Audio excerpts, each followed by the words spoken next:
हे बॅटर बघताय ना तुम्ही, याच्यामध्ये तांदूळ पण नाही आणि रवा पण नाहीये, फक्त ज्वारीचं पीठ आहे, थोडी उडद आहे आणि थोड्या मेथ्या. एकाच बॅटर पासून बनलेली आहे ही मुलायम स्पॉन्जी इडली, जी ग्लुटन फ्री आहे आणि प्रोटीन आणि फायबर भरपूर प्रमाणात त्याच्यामध्ये आहेत. आणि खरं सांगायचं तर रेग्युलर इडलीपेक्षा खूप जास्ती टेस्टी लागते ही. आणि त्याच बॅटर पासून बनवलेला आहे हा गोल्डन क्रिस्पी डोसा. त्याचबरोबर दाखवणार आहे पटकन होणारी नारळाची चटणी. ज्या लोकांना ब्लड शुगरची काळजी घ्यायला लागते त्यांच्यासाठी पण अतिशय उत्तम आणि पौष्टिक असा पर्याय आहे हा. चला सुरुवात करूया. साधारणपणे 70% ज्वारीचं पीठ आपण वापरणार आहोत आणि 30% उडद.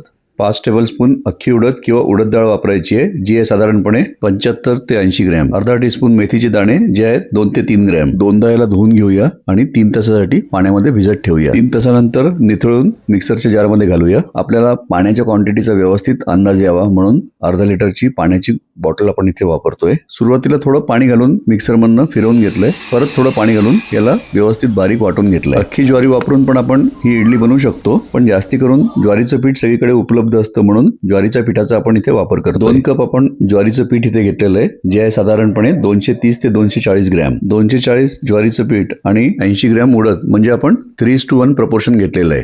आता वाटून घेतलेली उडद याच्यामध्ये घालूया. अर्ध्या लिटरची जी पाण्याची बॉटल आपण घेतलेली आहे त्याच्यातलं थोडं पाणी आपण मिक्सरच्या जारमध्ये पण घालूया आणि ते पण पाणी घालूया याच्यामध्ये, म्हणजे वेस्टेज होणार नाही. आता याला मिक्स करत जाऊया आणि पाणी घालत जायचं आहे.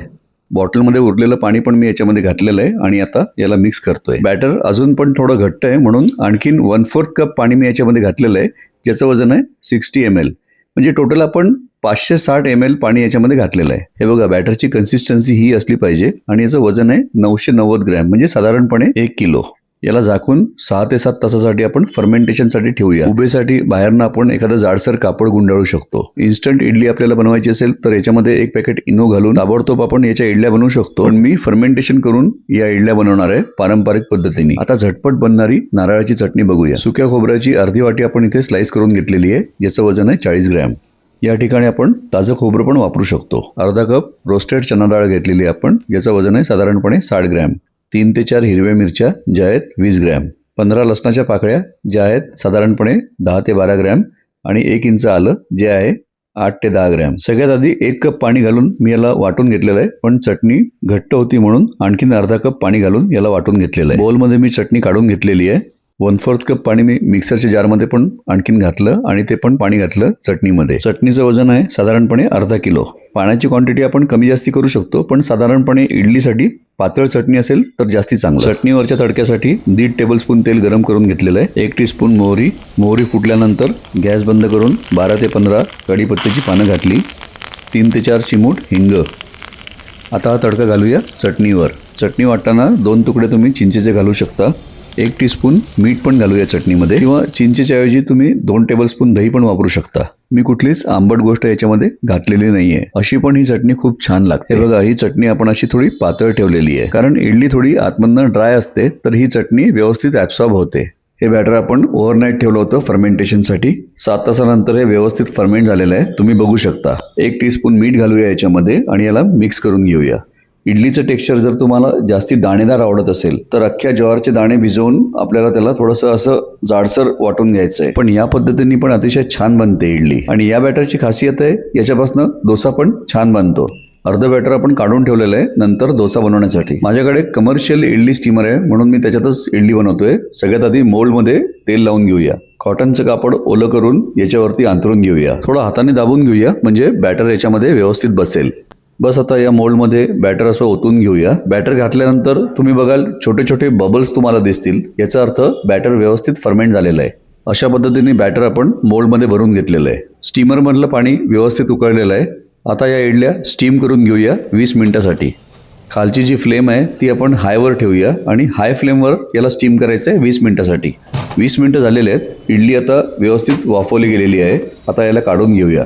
हे बघा, मस्त फ्लफी झालेली आहे इडली, परफेक्ट झालेली आहे. आणि बघूनच लक्षात येत आहे की इडली हलकी आणि सुपर सॉफ्ट झालेली आहे. इतकी सॉफ्ट आहे ही. आणि तुम्हाला खरंच सांगतो, ही जेव्हा पण मी इडली खातो ना, राईस इडलीपेक्षा पण जास्ती भारी लागते याची चव, कारण याच्यामध्ये ती नॅचरल ज्वारीची टेस्ट आहे. अर्थात प्रत्येकाची आवड वेगवेगळी असते नाही का. बस काढल्यानंतर कापडाला असं उलटं करून घ्यायचंय आणि वरती थोडंसं पाणी शिंपडायचंय. याच्यामुळे इडली ड्राय होत नाही आणि कपड्यापासून वेगळी पण होते. याचं टेक्स्चर तुम्ही बघू शकता. छान अशी जाळीदार बनलेली ही, बिलकुल सॉफ्ट आहे. हाताने मी तुम्हाला दाबून दाखवतो. हे बघा, बिलकुल कापसासारखी नरम झाली आहे.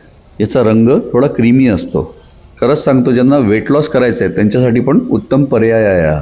आता जे आपण अर्ध बॅटर ठेवलेलं आहे त्याच्यापासून डोसे कसे करायचे ते बघूया. या बॅटरमध्ये 1 टीस्पून आपण साखर घातलेली आहे आणि याला व्यवस्थित मिक्स करून घेतलेलं आहे. साखरेमुळे डोस्याचं कलर आणि टेक्स्चर इम्प्रूव्ह होतं. तव्याचं टेम्परेचर खूप जास्ती गरम नको म्हणून थोडंसं पाणी याच्यावरती शिंपडलेलं आहे आणि पुसून घेतलेलं आहे. बस आता बॅटर तव्यावरती घालून याला असं पसरवून घेतलेलं आहे. जिथे पण थोडा गॅप असेल त्याच्यावरती बॅटर घालून अशा पद्धतीने त्याला व्यवस्थित शेप देऊ शकतो आपण. जर हा डोसा तुम्हाला जास्ती क्रिस्पी हवा असेल तर 2 टेबलस्पून तांदळाची पिठी आपण याच्यामध्ये घालू शकतो किंवा रवा बारीक करून पण आपण याच्यामध्ये घालू शकतो. पण मला असं वाटतं काही न घालता पण हा डोसा खूप छान बनतो असा.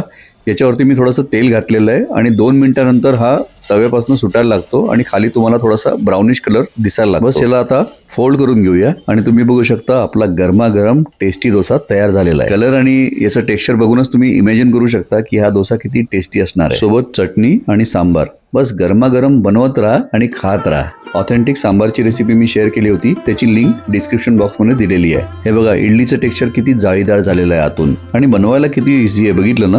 फक्त स्टेप्स फॉलो करायचे आहेत. बस याला असं चटणीमध्ये बुडवायचं आहे आणि खायचं आहे. आणि ही आहे माझी सगळ्यात आवडती पद्धत. गरमागरम सांबार ओतायचं आहे वाफाळलेल्या इडलीच्या वर आणि सोबत ही नारळाची चटणी. आहा हा, काय सांगू तुम्हाला, बघूनच तोंडाला पाणी सुटलंय. इडली किंवा वड्यावरती असं भरपूर सांबार वरती घालून त्याला व्यवस्थित सोक करून त्याचा आस्वाद घ्यायचा. ही माझी आवडती पद्धत. तुम्हाला पण अशा पद्धतीने खायला आवडत असेल तर कमेंट करून नक्की कळवा. आणि इडली वडा खाण्यासाठी तुमचा आवडता स्पॉट कोणता हे पण नक्की कळवा. व्हिडिओ आवडला असेल तर लाईक करा, शेअर करा आणि चॅनलला सबस्क्राईब करा. बेल आयकॉन जरूर दाबा म्हणजे माझ्या येणाऱ्या व्हिडिओचे नोटिफिकेशन्स तुमच्यापर्यंत पोहोचतील. व्हिडिओ पूर्ण बघितल्याबद्दल खूप धन्यवाद. जय हिंद, जय महाराष्ट्र, वंदे मातरम, भारत माता की जय.